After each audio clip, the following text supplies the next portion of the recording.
கண்களை மூடி நாம் ஜெபம் செய்வோம். எங்கள் அன்பின் பரலோகத்தின் தகப்பனே, ஆசீர்வாதமான இந்த பரிசுத்தமான ஓய்வு நாளுக்காக உனக்கு நான் நன்றி செலுத்துகிறோம், துதிக்கிறோம். நீ கொடுத்த இந்த வாழ்வுக்காக நன்றி அப்பா. இப்பொழுதும் உடைய சமூகத்தில் அன்றுவரே நாங்கள் காத்து கொண்டிருக்கிறோம் உடைய திவ்ய வார்த்தைக்காக. ஆவியானவரே, எங்களோடு நீங்க இடைப்படுங்க, எங்களோடு பேசுவீராக.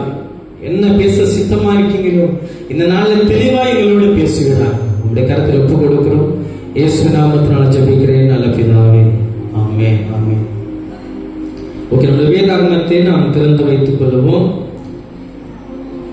கர்த்தருடைய வார்த்தையை இந்த நாள் நாம் கேட்போம். மீண்டுமாக உங்களை யாவரையும் ஆண்டவராகிய இயேசு கிறிஸ்துவின் இனிதான நல்ல நாமத்தினால விசேஷமாக இந்த அக்டோபர் மாதத்தில் முதலாம் ஞாயிற்றுக்கிழமையில வந்திருக்கிற உங்களை யாவரையும் இயேசு நாமத்தினாலே நான் வாழ்த்தி வரவேற்கிறேன். கர்த்தர் உங்களை ஆசீர்வதிப்பாராக. நாம் வாசிக்க கேட்டதான வேத பகுதி யோவான் 6ஆம் அதிகாரம் வசனம் 1 முதல் 13 வசனங்களை இந்த நாளிலே நாம் வாசிக்க கேட்டோம். என்ன பகுதி? யோவான் 6ஆம் அதிகாரம் வசனம் 1 துவங்கி 13 வசனங்களை நாம் வாசிக்க நாம் கேட்டோம். இந்த பகுதியிலே நாம் வாசிக்கும் போது எதை குறித்து பார்க்கிறோம் என்றால் 5 அப்பம் 2 மீனை குறித்து தான் இந்த நாளிலே கர்த்தருடைய வார்த்தையாக நாம் கேட்க போகிறோம். ஒருவேளை நினைக்கலாம், இதுதான் எங்களுக்கு சின்ன வயசுல தெரியுமே, 5 அப்பம் 2 மீன், எத்தனையோ செய்தி கேட்டிருக்கோம். ஆண்டவர் 5 மீனை வைத்து 5 அப்பத்தை வைத்து 2 மீனை வைத்து 5000 பேரை போஷித்தாரு, மீதியான 12 கூடையை எடுத்தாரு, அங்க ஆண்டு பெரிய அற்புதங்களை செய்தாரு, சின்ன பையன் கொண்டு வந்து கொடுத்தான்னு சொல்லி பல நேரங்களே இந்த பகுதியை வாசிக்கும் போது நமக்கு தோன்றுகிற காரியங்கள் இதுதான். ஆனால் இந்த பகுதியை இன்னும் கொஞ்சம் ஆழமாய் நாம் தியானிக்கும் போது இதிலிருந்து ஆண்டவர் சில காரியங்களை நமக்கு கற்றுக் கொடுக்கிற தேவனாக இருக்கிறார். அதற்கு முன்பதாக ஒரு கேள்வி, இந்த மாதத்துடைய வாக்குத்தத்தம் என்ன? என்ன சொல்ல முடியுமா? எல்லாரும் வாட்ஸ்அப்ல இருக்கிறோம், நிமிஷத்துக்கு ஸ்டேட்டஸ் செக் பண்றோம். வாக்குத்தத்தம் என்ன? எரேமியா 42ஆம் அதிகாரம் 10ஆம் வசனம், நீங்கள் இந்த தேசத்திலே தரித்திருந்தால் நான் உங்களை கட்டுவேன், உங்களை இடிக்க மாட்டேன், உங்களை நாட்டுவேன், உங்களை பிடுங்க மாட்டேன், நான் உங்களுக்கு தீங்கு செய்ததற்கு மனஸ்தாபப்பட்டேன். இதுதான் ஆண்டவர் இந்த மாதத்திலே நமக்கு கொடுக்கிற வாக்குத்தத்தம். தொடர்ந்ததற்காக ஜெபித்துக் கொள்ளுங்கள். ஓகே, இப்போ இந்த 5 அப்பம் 2 மீனை கதையை நாம் பார்ப்பது முன்பதாக, இதற்கு முன்பதாக இயேசு கிறிஸ்து என்ன செய்றாரு? அங்கே சீசர்களோடு உட்கார்ந்து ஓய்வு எடுத்துக் கொண்டிருக்கிறார். தன்னுடைய ஊழிய பிரயாணத்தை நிறைவேற்றின உடனே அவர் என்ன செய்றாரு? ரிலாக்ஸ் பண்ணுகிற ஒரு நேரம், யாருமே வரக்கூடாது, தனித்திருந்து சீசர்களோடு உட்கார்ந்து அமர்ந்து ரிலாக்ஸ் பண்ணுகிற நேரம். அப்பொழுது ஜனக்கூட்டம் அங்கே கூடி இருக்கிறது. கிட்டத்தட்ட வேதத்தில் சொல்றாங்க, மக்கள் சொல்றாங்க 5000 பேர் கூடி இருந்தாங்க. ஏன்னா 5000 பேருக்கு ஆண்டவர் அப்பத்தையும் மீனையும் விட்டு கொடுத்தார் என்று சொல்லி சொல்லுகிறார்கள். இங்க நாம் பார்க்கும் போது இந்த பகுதியை வாசிக்கும் போது பலவிதமான ஊழியம் செய்து அற்புதம் செய்து கடினமான பாடுகளின் சூழ்நிலிருந்து ஆண்டவர் ஓய்வெடுக்கின்ற நேரம். காரணம், கிட்டத்தட்ட போட்ல போனோம்னா 5 மைல் தூரம் அந்த இடத்துக்கு போனோம், நடந்து போனோம்னா கிட்டத்தட்ட 7 மைல் தூரம் அந்த இடத்துல நடந்து போனோம். இயேசு தனித்து நினைத்த ஒரு நேரம் தான் அது ஒரு நேரமாய் காணப்பட்டது. ஆனால் இங்க நாம் பார்க்கும் போது அங்கே ஜனங்கள் கூட்டம் கூடி இருந்த பொழுது இயேசுவுக்கு அறிவிக்கிறார்கள், ஜனங்கள் எல்லாம் பசியா இருப்பாங்களே, இவங்க ஏதாவது கொடுக்கணும்னு சொல்லி சொல்லும் பொழுது அது எப்படிப்பட்ட இடமா இருக்கு? வேதம் சொல்லுகிறது அது வனாந்தரமான இடம். அங்கே ஒன்றுமே கிடைக்காது, அங்கே ஒண்ணுமே இருக்காது. நல்லா யோசிச்சு பாருங்க, அங்கே கூடி இருந்த ஜனங்கள் 5000 பேர் தானா? சொல்லுங்க, அங்க எத்தனை பேர் இருந்திருப்பாங்க? வேதம் சொல்லுகிறது அந்த அப்பத்தையும் மீனையும் சாப்பிட்டவர்கள் புருஷர்கள் மாத்திரம் எத்தனை பேரு? 5000 பேர்.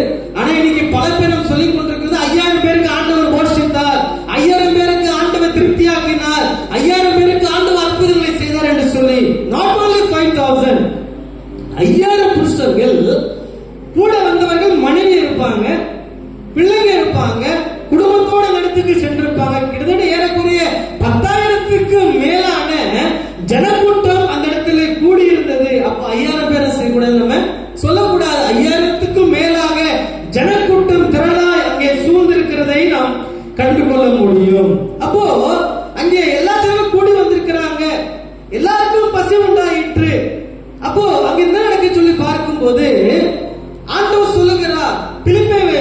சீசர்களை பார்த்து கேட்கிறார், என்ன சொல்கிறார், இவங்களுக்கு சாப்பிட ஏதாவது இருக்குமா என்று சொல்லி கேட்கும் போது பிலிப்பு சொல்லுகிறார், என்ன சொல்லுகிறார் என்றால், அவங்களுக்கு அது எதுவுமே இல்லையே, எப்படி நம்ம என்ன செய்வது என்று சொல்லி அவங்க கேட்டுக்கொண்டிருக்கும் பொழுது ஒரு காரியத்தில் சொல்ல ஆசைப்படுகிறேன். அதாவது அந்த அவ்வளவு ஜனக்கூட்டத்துல நல்லா யோசிச்சு பாருங்க, நம்ம ஒரு பிக்னிக் போறோம்னா நம்ம என்ன செய்ய மாட்டோம், வெறுமையோட சொல்லுங்க போக மாட்டோம். ஏதாவது நம்ம ஸ்நாக்ஸோ இல்ல வீட்டுல ஏதாவது ஆயுதம் பண்ணியோ என்ன செய்வோம், நம்ம கொண்டு போவோம். அப்போ அங்க திரளான ஜனக்கூட்டம் இருக்கு, ஆனா சாப்பிடுவதற்கு ஒன்றுமல்ல. எல்லாரும் ஏதாவது கொண்டு வந்திருப்பாங்க, ஆனா அங்கே ஒரே ஒரு பையன் மாத்திரம் என்ன செய்யறான், 5 அப்பமும் 2 மீனையும் கொண்டு வந்தான்னு சொல்லி வேதம் சொல்லுகிறது. நல்லா யோசிச்சு பாருங்க, ஒரு மிகப்பெரிய ஒரு ஜப கூட்டம் நடக்குது. எதுக்கு ஜபிக்கிறாங்கன்னா, மழை வரணும், தேசத்தின் மேல ஆண்டவர் மழையை பெய்ய செய்யணும் சொல்லி எல்லாரும் ஜபிக்கிறாங்க. அப்படி ஜபிப்பதற்கு ஒரு இடத்துல கூடுறாங்க. அப்படி கூடும் பொழுது எல்லா ஜனங்களும் வர்றாங்க, ஆனா ஒரே ஒரு பையன், கவனிங்க, ஒரே ஒரு பையன் மாத்திரம் கொடையை பிடித்து கொண்டு வரான். என்ன பிடிச்சிட்டு வரான், கொடையை பிடிச்சிட்டு வரான். அங்குள்ள மக்கள் சொல்ற, இவ்வளவு வெயில் அடிக்குது, நீ கொடையை பிடிச்சிட்டு வர, நம்ம வந்திருக்கிறதுக்கு ஜபிக்க வந்திருக்கிறோம், ஜபம் முடிஞ்ச உடனே ஆண்டவர் மழையை பெய்ய செய்வார், ஒருவேளை நினைச்சிருமே என்று சொல்லிதான் கொடையோட வந்து சொல்லி நம்பிக்கையோடு அவர் கடந்து வருவதை நாம் பார்க்கின்றோம். அப்போ இதை பார்க்கும் போது இங்கே ஆண்டவர் இயேசு கிறிஸ்து அந்த வனாந்திரத்திலே பார்க்கும் போது 5000க்கும் மேல கூடியிருந்த ஜனக்கூட்டத்திலே அங்கே பிலிப்பையும் ஆண்ட்ரூஸ், அதாவது அந்திரியாவை ஆண்டவர் முக்கியத்துவம் படுத்துகிறார். பிலிப் என்றால் என்ன அர்த்தம் என்று சொல்லி பார்க்கும்போது the lover of horse, குதிரையை நேசிக்கிறவன், குதிரையை நேசிக்கிறவன். ஆண்ட்ரூ என்றால் என்ன அர்த்தம் என்றால் the brave man, அதாவது the strong man, பலமான ஒரு மனிதன். அப்போ இங்க 2 பேரையும் இந்த யோவான் 6ஆம் அதிகாரத்திலே ஆண்டவர் முக்கியத்துவம் படுத்துகிறார். என்ன படுத்துகிறார் என்றால், இவங்க இருவரும் பின்வாங்கி போனாங்க. இருவரும் என்னன்னாங்க, பின்வாங்கி போனாங்க. இந்த பகுதியை வாசிக்கும் போது ஆண்டவர் தெளிவாக சொல்லுகிறார். பிலிப்பை பார்த்து கேட்கும் போது அங்க ஏதாவது இருக்கா அப்படின்னு கேட்கும் போது வசனத்தை வாசிக்கும் போது வசனம் சொல்லுது, அது போதாதே. நம்ம எடுத்துக்கொள்ளுவோம் யோவான் 6ஆம் அதிகாரம்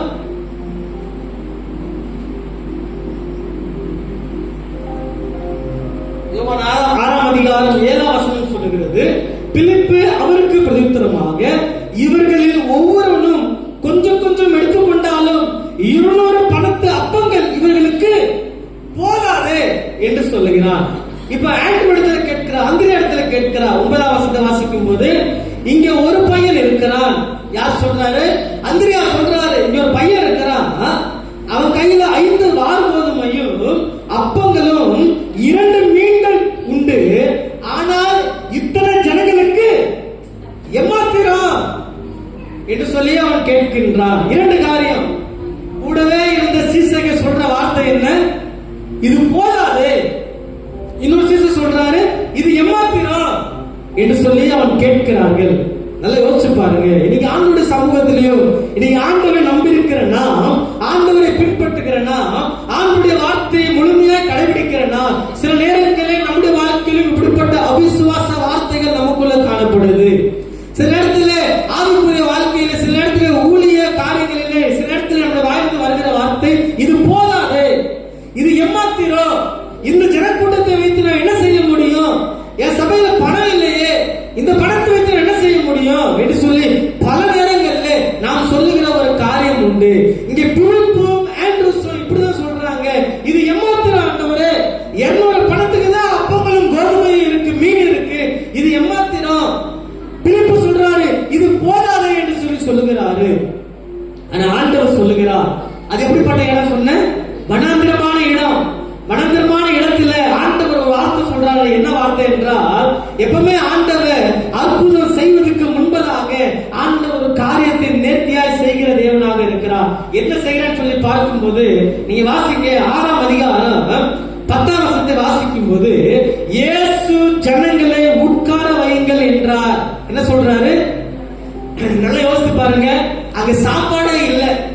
ஆனா இயேசு கிறிஸ்து சொல்றாரு, அவங்களுக்கு என்ன செய்யுங்க, பந்தில உட்கார வைங்க. என்ன சொல்றாரு, பந்தில உட்கார வைங்க. அந்த இடம் மிகுந்த புல்லுள்ளதாய் காணப்பட்டது. எப்படிப்பட்ட இடமா?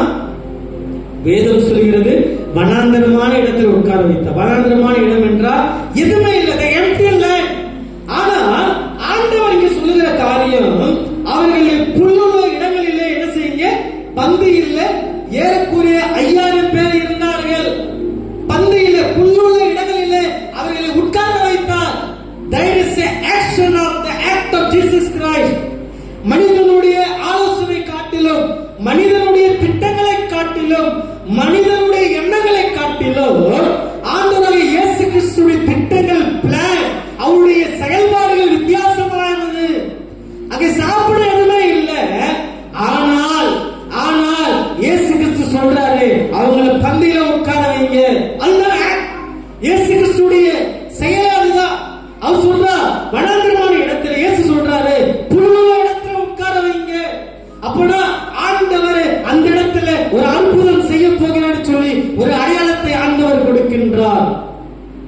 அந்த இடத்துக்கு ஒரு பேர் சொல்லப்பட்டிருக்கு. என்ன பேர் என்றால் பெத்சைதா, the house of fish. பெத்சைதா, the house of fish.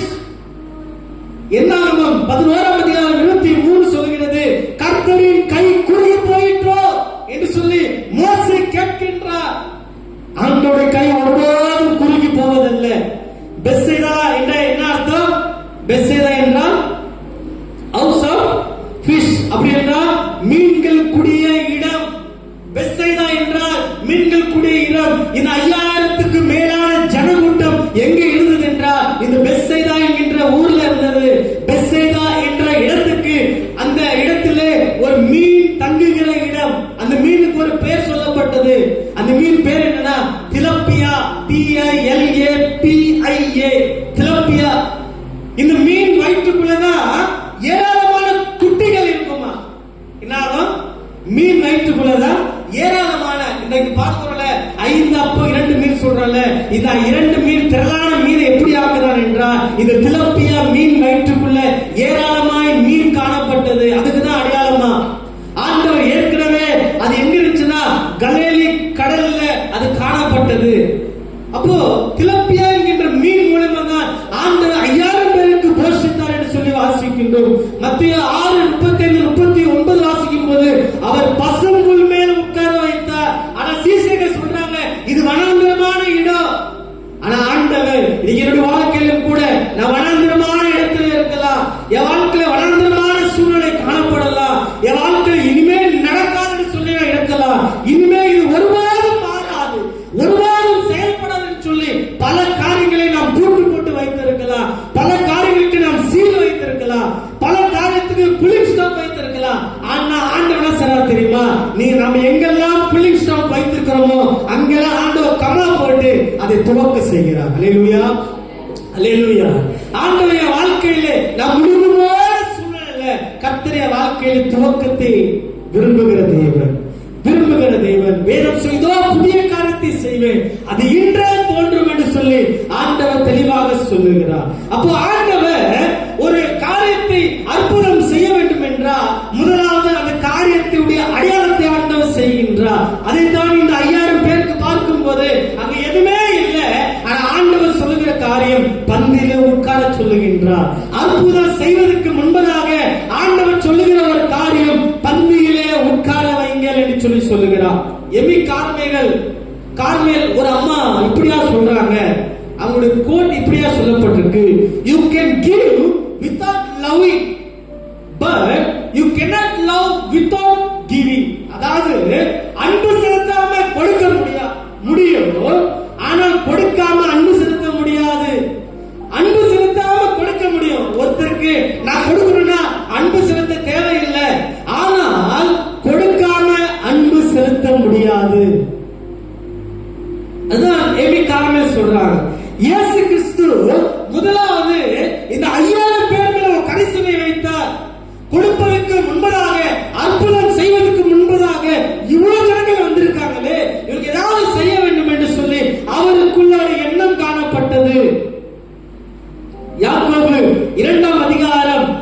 15-16 வசனங்களை வாசிக்கும் போது, யாக்கோபு 2ஆம் அதிகாரம் 15-16 வசனங்களை வாசிக்கும் போது அங்கே வசனம் தெளிவாக சொல்லுகிறது, ஒரு சகோதரனாவது ஒரு சகோதரியாவது வஸ்திரம் இல்லாதவனால் அனுதின ஆகாரம் இல்லாமல் இருக்கும் போது உங்களில் ஒருவர் அவர்களை நோக்கி, நீங்கள் சமாதானத்தோடு போங்கள், குளிர்காய்ந்து பசியாருங்கள் என்று சொல்லியும் சரீரத்துக்கு வேண்டியவர்களை அவர்களுக்கு கொடாவிட்டால் பிரயோஜனம் என்ன? அப்போ உன்னிடத்தில் உள்ளதை கொடு. whatever you have bringing to me, let it be anything, அது எதுவா இருந்தாலும் நான் என்ன செய்யணும்? மற்றவர்களுக்கு உதவி செய்ய வேண்டும், மற்றவர்களுக்கு நான் கொடுக்க வேண்டும். இங்கே ஆண்டவருடைய ஆக்ட் எப்படின்னா, அவர் நினைச்சிருந்தா நான் ஊழியம் முடிச்சுட்டேன், நான் இப்ப ரிலாக்ஸ் பண்ற நேரம், ஜனம் எப்படி போனா என்னன்னு சொல்லி அவர் ஒருவேளை சீசர்களோடு உட்கார்ந்து அமர்ந்து ஓய்வெடுத்துக் கொண்டிருக்கலாம், தூங்கி கொண்டிருக்கலாம். ஆனால் அங்கே அவ்வளவு ஜனங்கள் வெயில உட்கார்ந்து இருப்பாங்கன்னு சொல்லி அவங்க மேல கரிசனையோடு என்ன செய்யறாரு? அங்கே ஒரு அற்புதத்தை ஆண்டவர் செய்கிறதை நாம் பார்க்கின்றோம். அங்கே அற்புதத்தை ஆண்டவர் செய்கிறதை நாம் பார்க்கின்றோம். இன்னைக்கு என்னுடைய செய்தியின் தலைப்பு என்ன சொல்லி பார்க்கும்போது, இந்த சிறுபனை குறித்து தான் செய்தி கேட்க போகிறோம். There are 3 types of hands. 3 விதமான கரங்களை குறித்து தான் நாம் பார்க்க போகிறோம். இந்த பகுதியை வாசிக்கும் போது 3 விதமான கையை பார்க்கின்றோம். யார சொல்ல முடியுமா? 3 விதமான கரங்கள். யாருடைய கரங்கள்? முதலாவது கீழ்ப்படிந்த சிறுவனுடைய கை, இரண்டாவது இயேசு கிறிஸ்துடைய கை, மூன்றாவது சீசனுடைய கை. 3 விதமான கரங்களை குறித்து நாம் பார்க்கின்றோம். அப்போ இன்னைக்கு என்னுடைய கேள்வி என்னன்னு சொல்லி பார்க்கும்போது, அங்கே 5000க்கு மேல வந்த ஜனக்கூட்ட நடுவில் இந்த சிறுவன் கிட்ட மாத்திரம்தான் 5 அப்ப 2 மீன் வந்துச்சா? நான் ஏற்கனவே சொன்னது போல, ஒரு பிக்னிக் போறோம்னா, ஒரு இடத்துல அவுட்டிங் போறோம்னா, இல்ல எங்க சுத்த போறோம்னா, நம்ம எல்லாரும் ஏதாவது எடுத்துட்டு போயிருப்போங்க. அப்போ குறிப்பாக தண்ணி எடுத்துட்டு போயிருப்போம். தாகத்துக்கு நான் எவ்வளவுதான் சாப்பிட்டாலும் தண்ணீர் குடிக்காம இருந்தா அது என்ன ஆகாது? நம்முடைய பசி தீராது. எவ்வளவுதான் நாம் உண்டாலும் நாம் தண்ணீர் குடிக்காம நம்மளுடைய பசி தீராது. அப்போ எல்லாரும் தண்ணி வச்சிருப்பாங்க, ஆனால் யாரும் முன்னாடி வரவில்லை. இங்க பார்க்கும்போது கீழ்ப்படிந்த கரம் யாருன்னு சொல்லி பார்க்கும்போது இந்த சிறுவனுடைய கை. ஒருவேளை இந்த சிறுவனுடைய தாயார் சொல்லி அனுப்பியிருப்பாங்க, நீ போற இயேசு கிறிஸ்துவை பார்க்க ரொம்ப நேரம் ஆகும், ஜனக்கூட்டம் அதிகமா இருக்கும், உனக்கு வெயில் அதிகமா இருக்கும், வனாந்தரம் என்றாலே வெயிலா இருக்கும், உனக்கு பசி எடுக்கும், நீ என்ன செய்ய? இந்த 5 அப்பத்தை 2 மீனை வச்சு நீ கொஞ்சம் கொஞ்சமா சாப்பிட்டுடு, அதுக்குள்ள இயேசு வந்துட்டானா பார்த்துட்டு நீ செஞ்சிரு, வீட்டுக்கு வந்துடும் சொல்லி என்ன செஞ்சிருப்பாங்க? தாயார் சொல்லி அனுப்பியிருப்பாங்க. இந்த பையனும் வரான், ஜனக்கூட்டத்தில் இருக்கும் போது யாராவது வச்சிருக்காங்க சொல்லி பிலிப்பு மந்திரியும் பாக்குறாங்க. அப்போ சிறு பையன் முன்னாடி வந்து சொல்றான், என் இடத்துல என்ன இருக்கு? 5 அப்பமா 2 மீன் இருக்கு என்று சொல்லி கொண்டு வந்து சேரா. அவன் கொடுக்கிறதை நாம் பார்க்கின்றோம், அவன் கொடுக்கிறதை பார்க்கின்றோம். கிறிஸ்துக்குள் பிரியமானவர்களே, இன்னைக்கு கீழ்ப்படுகிற கரங்களாய் இன்னைக்கு நீங்க நான் இருக்க வேண்டும், கீழ்ப்படுகிற கரங்களாய் இருக்க வேண்டும். ஆண்டவருக்கு ஏற்றவனாக ஆண்டவர் எதிர்பார்க்கிற வாழ்க்கையை இன்னைக்கு நீங்க நானும் வாழ வேண்டும். இந்த பையனோட வாழ்க்கையிலிருந்து நம்ம சில காரியங்களை நாம் கற்றுக்கொள்கின்றோம். என்ன காரியம் என்றால், இந்த பையனுக்குள்ள எப்படி மாற்றம் வந்துச்சு என்றால், அவன் ஒரு 5 காரியத்தை சொல்றான். என்ன சொல்றான்னா, God is in control, அதாவது கர்த்தரின் கட்டுப்பாட்டில் இருக்கிறது. இந்த காரியம் ஆண்டவர் இதை கட்டுப்படுத்துவார். இது எல்லாமே ஆண்டவருடைய கண்ட்ரோல்ல இருக்கு. நான் யாருடைய கண்ட்ரோல்ல இருக்கிறேன்? இந்த பையன் சொல்ற காரியம், நான் கர்த்தருடைய கண்ட்ரோல்ல இருக்கிறேன். இரண்டாவது, God is above the multiplication, ஆண்டவர் இதை திரளாய் பெருக பண்ணுவார், இது மல்டிபிகேஷன் பண்ணுவார் என்று சொல்லி அவனுக்குள்ள நம்பிக்கை காணப்பட்டது. மூன்றாவது, the multiplication of required trust, அவன் கர்த்தர் மேல நம்பிக்கை வைத்தால் கர்த்தர் நிச்சயமாகவே இதை பெருக செய்வார் என்று சொல்லி. நான்காவது, the multiplication of required sacrifice, இதை கர்த்தர் பெருக செய்வார் என்று சொல்லி அவன் தன்னை சாக்ரிஃபைஸ் பண்ணார். இதை சாப்பிட்டால் போதுமானதா இருக்கும், ஆனா கர்த்தர் இதை நிச்சயமாக பெருக செய்வார் என்று சொல்லி அவன் கொண்டு போய் கர்த்தருடைய கருத்தில் கொடுத்தான். சாக்ரிஃபைஸ். நீ ஒருவேளை இன்னைக்கு நான் பல நேரத்தில் நம்ம சாக்ரிஃபைஸ் பண்ணணும். இன்னைக்கு இடத்துல என்ன இருக்குதோ அதை கொண்டு போய் ஆண்டோட சம்பளத்தில் கொடுக்கணும். இன்னைக்கு எத்தனை பேர் நம்ம அப்படியே செய்யணும்? இன்னைக்கு ஒரு புடி அரிசி வரும் நாட்கள் இப்படி செய்து பாருங்க. புது அரிசில இருந்து வீட்டுல செய்கிற அரிசியில ஒரு படி அரிசி எடுத்து சேர்த்து வைங்க. வீட்டுல வருகிற காய்கறியில ஒரு காய்கறி கொண்டு சபைக்குள்ள வைங்க. வீட்டுல வருகிற விளைச்சல்களத்துல ஒரு பொருளை கொண்டு சபைக்குள்ள வைங்க. ஆண்டவர் கொடுக்கிற வருமானத்துல ஒரு பங்கை கொண்டு வந்து ஆண்டவர் சமூகத்துல வைங்க. நீ நம்முடைய காணிக்கலை அப்படி இருக்குன்னா வெறும் 10 ரூபா தான். ஏதோ கவர்மெண்ட் ஆர்டர் போட்ட மாதிரி இன்னைக்கு பல நேரங்களில் நம்முடைய காணிக்கை நாம் கொடுத்து கொண்டிருக்கிறோம். காலங்காலமா 10 ரூபா தான் கொடுத்து கொண்டிருக்கிறோம். சற்றைய வாழ்க்கையில சாக்ரிஃபைஸ் பண்ண வேண்டும். ஆண்டவருடைய சமூகத்துல இந்த பையன் நினைச்சிருந்தா 2 ஒளிச்சு வைத்துட்டு 1 மீனை ஒளிச்சு வைத்துட்டு 3 கொண்டு வந்து 1 மீனை கொண்டு வந்து ஆண்டவருடைய சமூகத்துல கொடுத்திருக்கலாம். ஆனா அவன் செஞ்சானா எல்லாமே ஆண்டவர் கருத்துல கொடுத்தா. ஏனென்றால் ஆண்டவர் இதை மல்டிபிகேஷன் பண்ணுவார். ஆனா ஆண்டவர் சொல்ல 10ல ஒரு பங்கு நீ கொடுத்தால் போதும்.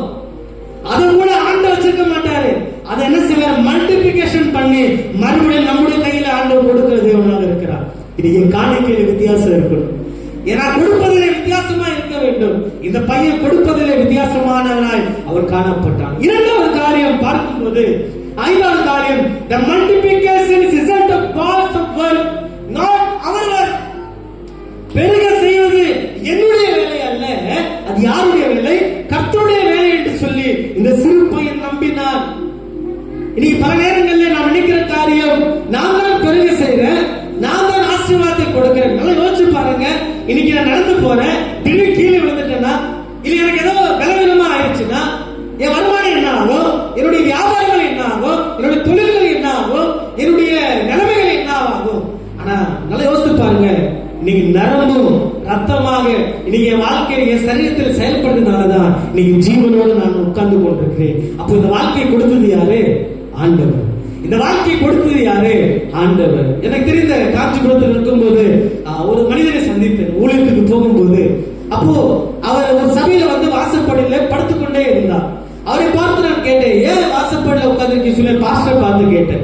பாஸ்டர் சொன்னார், 3 நாளா வாசப்படியில படுத்திருக்கிறார். என்னன்னு கேட்டா, அவர் சொல்ற காரியம் மிக ஆச்சரியமான ஒரு காரியம். என்ன சொல்றார் என்றால், மிகப்பெரிய ஒரு வீட்டை கட்டினார்.